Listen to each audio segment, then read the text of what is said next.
السلام علیکم ناظرین۔ اصحاب کہف کی پہلی ویڈیو میں ہم نے جانا کہ اصحاب کہف کہاں کے رہنے والے تھے، ان کے نام کیا تھے اور وہ اپنے بادشاہ سے متنفر کیسے ہوئے۔ پھر انہوں نے ایک میٹنگ کی اور میٹنگ کے بعد جب وہ وہاں سے فرار ہوئے تو آج ہم اس پر بات کریں گے۔ میٹنگ کے اگلے روز انہوں نے گھوڑوں پر سوار ہو کر وہاں سے راہ فرار اختیار کر لی اور صبح ہوتے ہوتے بہت دور نکل گئے۔ جب سورج نکلا تو یہ ایک جگہ پہ ٹھہرے اور جملیخا نے اپنے دوستوں سے مخاطب ہو کر کہا کہ بھائیو، ہم نے اللہ تعالیٰ کی خاطر یہ دنیا چھوڑ دی ہے، اس کی زیب و زینت پر لات مار دی ہے، تو پھر یہ گھوڑوں کی سواری کس کام کی؟ ان گھوڑوں کو بھی چھوڑو اور اپنا یہ زیب اور زینت والا لباس بھی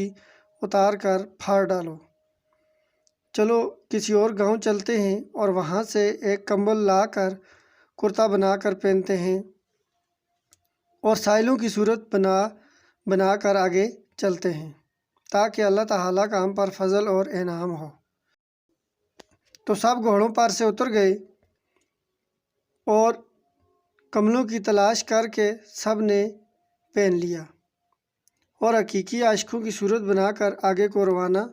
ہو گئے۔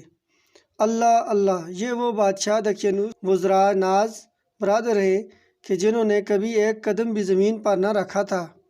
آج کہاں اور کس لیے پہاڑوں اور غاروں اور جنگلوں میں نامعلوم کس عشق و محبت کے گھوڑوں پر سوار دوڑے چلے جاتے ہیں۔ مفسرین و مورخین لکھتے ہیں کہ یہ نوجوان ہوش مند 21 میل دور نکل گئے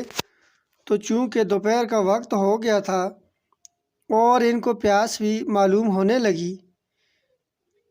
ایک جگہ پہ ٹھہر گئے جہاں سامنے سے ایک گڈریا انہیں نظر آیا، جس سے انہوں نے کہا ہمیں پیاس معلوم ہوتی ہے، اگر ہو سکے تو ہمیں پانی یا دودھ تھوڑا تھوڑا سا پلاؤ۔ گڈریے نے کہا کہ بہت اچھا، پلاتا ہوں، لیکن چرواہا ان چھیوں کی مبارک صورتیں دیکھ کر اپنے دل میں حیران ہے۔ غرض کہ یملیخا نے اس چرواہے سے تمام کیفیت بیان کی۔ چرواہا یہ عشق و محبت کی داستان سن کر ان کے دست و پا چومنے لگا اور زار و قطار روتے ہوئے کہا کہ اس نے تمہیں ہی پیدا کیا ہے، مجھے نہیں پیدا کیا، اور اس کے عاشقوں میں نام لکھوانے کے لیے تم ہی ہو، میں نہیں ہوں۔ یہ اچھی طرح واضح رہے کہ اب میں تمہارا ساتھ ہرگز نہیں چھوڑوں گا، کیونکہ جس محبوب کے کوچے میں داخل ہونے کے لیے تم نکلے ہو، اسی کے لیے میں بھی مدت سے تڑپتا ہوں۔ آخر کار چرواہے کو پورا عاشق صادق پا کر ان 6 وزراء نے اپنے ساتھ لینے کا ارادہ کیا۔ چرواہا ان 6 کی رضامندی پر شاد ہو گیا اور کہا آپ حضرات اتنا تامل کریں کہ میں یہ بھیڑ بکریاں ان کے مالکوں کو پہنچا آؤں۔ عرض کہ وہ چرواہا ایک آن میں وہ تمام بھیڑ بکریاں پہنچا کر آ گیا، جسے ساتھ لے کر یہ چلے، اور اب بجائے 6 کے 7 نفوس ہو گئے۔ چلتے چلتے مڑ کر کیا دیکھتے ہیں کہ چرواہے کا کتا بھی ساتھ چلا آتا ہے، جس سے ان کو طبعاً اور فطرتاً نفرت ہوئی، جس کی نسبت جناب رسول کریم صلی اللہ علیہ وآلہ وسلم فرماتے ہیں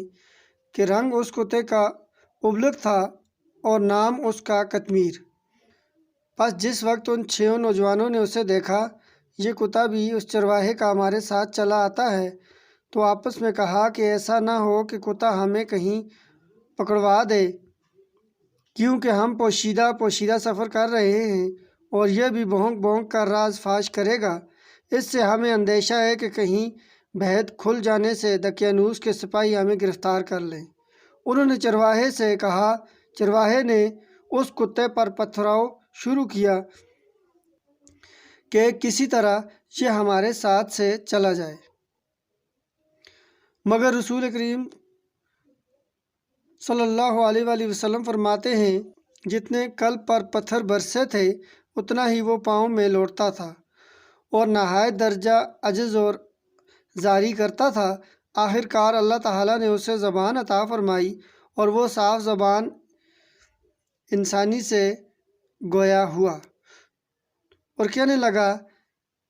کہ تم کو جس کی جستجو ہے میرے دوستو، میں ہمیشہ سے اس کا کلمہ گو ہوں، تو مجھے بھی اپنے ساتھ لے چلو۔ یعنی کہ وہ اللہ تعالیٰ کی تعریف اور حمد و ثنا بیان کرنے لگا، تو اس طرح وہ کتے کو بھی اپنے ساتھ لے گئے۔ جب بڑی دیر کے بعد ان کے ہوش و حواس درست ہوئے تو اب یہ ساتوں کے ساتوں اپنے رفیق کتے کو لے کر چلے آگے آگے چرواہا اور پیچھے پیچھے ماہا کتے کے یہ 6 جوان ہیں۔ چنانچہ چلتے چلتے وہ چرواہا انہیں پہاڑ پر لے کر چڑھا اور ایک غار کے منہ پر پہنچ کر کھڑا ہو گیا۔ اس پہاڑ کا نام منجلوس ہے اور اس کے غار کا نام وسید، جس کے آگے نہایت صاف اور ستھرے پانی کا ایک چشمہ بہہ رہا ہے اور اس کے چاروں طرف ہزاروں میوہ درخت لگے ہوئے ہیں۔ اور چونکہ یہ ساتوں کے ساتوں سخت بھوکے اور پیاسے تھے، اس لیے ان خدائی درختوں میں سے خوب سیر ہو کر میوے کھائے اور اس نفیس چشمے میں سے پانی پیا، اور اب ذرا آرام لینے کی غرض سے اس غار میں داخل ہو گئے، اور کتا غار کے دروازے پر پیچھے پیر سمیٹ کر اور اگلے پیر پھیلا کر بیٹھ گیا۔ غرض کے ساتوں اصحاب کہف غار میں جا کر آرام فرمانے لگے اور ان کا کتا اسی طرح باہر پیر پھیلائے بیٹھا رہا، اور جب وہ لیٹے اس وقت اللہ تعالیٰ کی طرف سے ان پر آرام و راحت کی نیند مسلط کر دی گئی، اور ان کی کروٹیں بدلنے کے لیے مولا کریم نے ہر ایک کے پاس 2 فرشتے تعینات کر دیے تاکہ وہ روزانہ ان کے دائیں اور بائیں کروٹیں بدلتے رہیں۔ ایک دوسری روایت حضرت عبداللہ بن عباس رضی اللہ تعالیٰ عنہ سے مروی ہے، انہوں نے فرمایا کہ جناب رسول صلی اللہ علیہ وآلہ وسلم نے وہ فرشتے اصحاب کہف کی کروٹیں برس میں ایک بار بدلتے ہیں تاکہ زمین ان کے جسم کو کھا نہ جائے اور بدن ان کے بوسیدہ نہ ہو جائے۔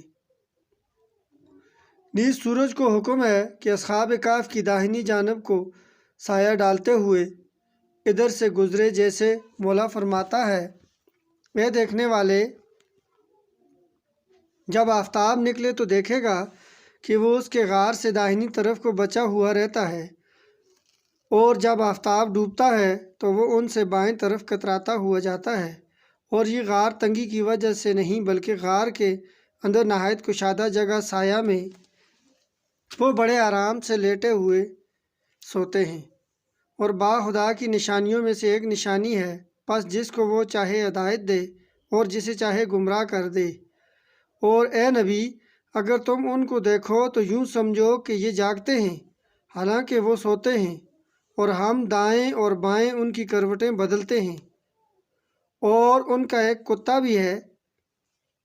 جو غار کے دروازے پر دونوں ہاتھ پھیلائے بیٹھا ہے۔ نیز اے نبی صلی اللہ علیہ وآلہ وسلم، ہم نے اس جگہ اپنی دہشت کو مسلط فرمایا ہے تاکہ وہ ہمارے خالص بندے سب سے مامون و محفوظ رہیں اور لوگ اس جگہ کو تماشا گاہ نہ بنائیں۔ اور اے مخاطب، اگر تو غار میں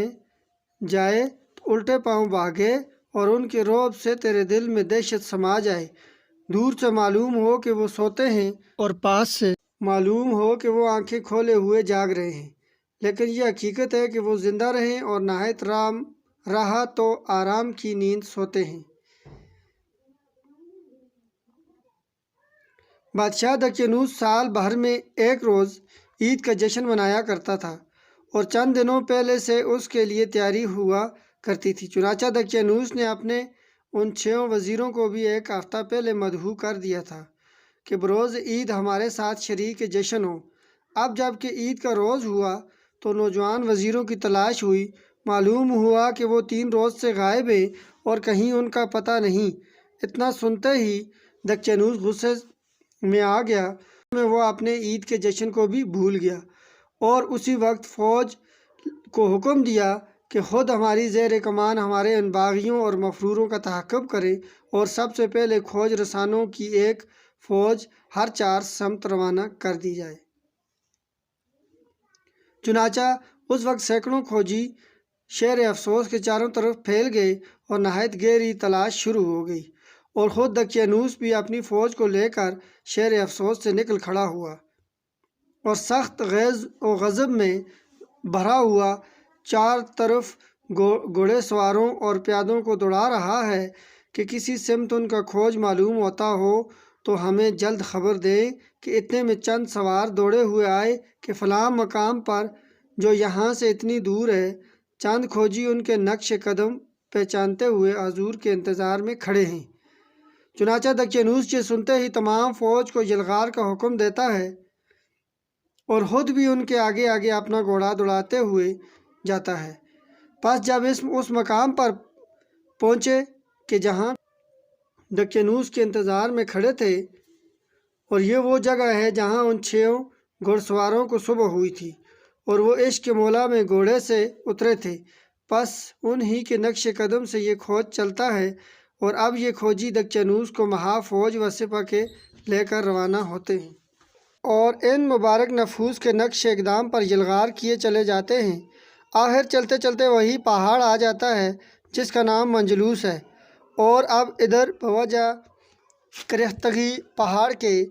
نقش قدم غائب ہو جاتے ہیں، اور ادھر دقیانوس چلا کر فوج و سپہ کو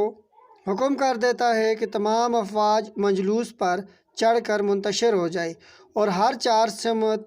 بعجلت تلاش کرے کہ کس جانب ہمارا دشمن چھپے ہوئے ہیں۔ چنانچہ تمام فوج پہاڑ پر چڑھ کر پھیل جاتی ہے اور بہت جلد فوج کا ایک دستہ اس غار پر جا کھڑا ہوتا ہے کہ جہاں وہ پیارے سوئے ہوئے تھے۔ پس یہ خبر لگتے ہی دقیانوس مع افواج کے وہاں پہنچ جاتا ہے اور اپنے دشمنوں کا عظیم الشان محاصرہ کرتے ہوئے محل وزارت کو چاروں طرف سے گھیر لیتا ہے، اور اب دقیانوس غار میں گھس گیا، مگر جس زور میں یہ داخل ہوتا ہے قدم قدم پر وہ زور اتنی کمزوری سے میں بدلنا شروع ہو جاتے ہیں کہ آخر یہ بدحواس ہو کر درمیان ہی میں کھڑا ہو جاتا ہے۔ دقیانوس نہایت سہما ہوا دیکھ رہا ہے کہ 6 میرے وزیر آنکھیں کھولے ہوئے لیٹے ہیں اور 7واں ایک اجنبی نوجوان بھی وہاں آنکھیں کھولے ہوئے لیٹا ہے، جن کی دہشت اور رعب و داب سے دقیانوس پتا پانی ہوا جاتا ہے اور قریب ہے کہ اس کی جان نکل جائے۔ آخری جلدی سے یہ درے کے باہر آیا اور اپنی فوج و سپہ کو وہ منہ دکھایا کہ جیسے قبر کا مردہ تھوڑی دیر میں سنبھل کر اور اپنے آواز ٹھیک کر کے کہتا ہے کہ میرا یہی مقصود تھا کہ میں ان 6 کو قید کروں، پس یہ خود بخود یہاں آ کر قید ہو گئے، اب مجھے کیا ضرورت ہے کہ میں ان کو کیا ستاؤں؟ کیا خوب! پھر کہتا ہے کہ اچھا اتنا کام ضرور کرو کہ مہماروں کو بلا کر اس غار کا دروازہ بالکل بند کرا دو۔ چنانچہ اسی وقت چونے اور پتھروں سے غار کا منہ بند کر دیا۔ جب وہ غار بند ہو گیا تو اب اطمینان پا کر دقیانوس چلاتا ہے کہ اے میرے مصاحبین، ان اصحاب غار سے کہہ دو کہ اگر سچائی پر ہیں تو اپنے آسمانی خدا سے کہہ کر کہ یہ درہ جو میں نے بند کر دیا ہے کھلوا لیں۔ اس کے بعد صاحب روضۃ الصفا لکھتے ہیں کہ دقیانوس کا خزانچی جو اس وقت وہاں موجود تھا، اس کے دل میں خالق رب السماوات نے الہام کیا، جس نے لوح طلائی پر ان 6 وزرائے نوجوانان کے نام اور عہدے اور حسب و نسب اور عمر اور یوم فراری، شہر افسوس اور ایک اجنبی نوجوان اور ایک کتا، سب کے حالات محض شکل و شمائل کے منقوش کر کے در خار پر اس طرح لوح کو لٹکا دیا کہ ان کی یادگار باقی رہے۔ ناظرین، اس کے بعد کا واقعہ انشاءاللہ اگلی ایپیسوڈ میں ہم آپ کو بتائیں گے۔ اگر آپ نے ابھی تک روشنی اسلام چینل سبسکرائب نہیں کیا تو سبسکرائب کریں، ویڈیو کو لائک کریں اور کمنٹ سیکشن میں جا کر اپنی رائے کا اظہار کریں۔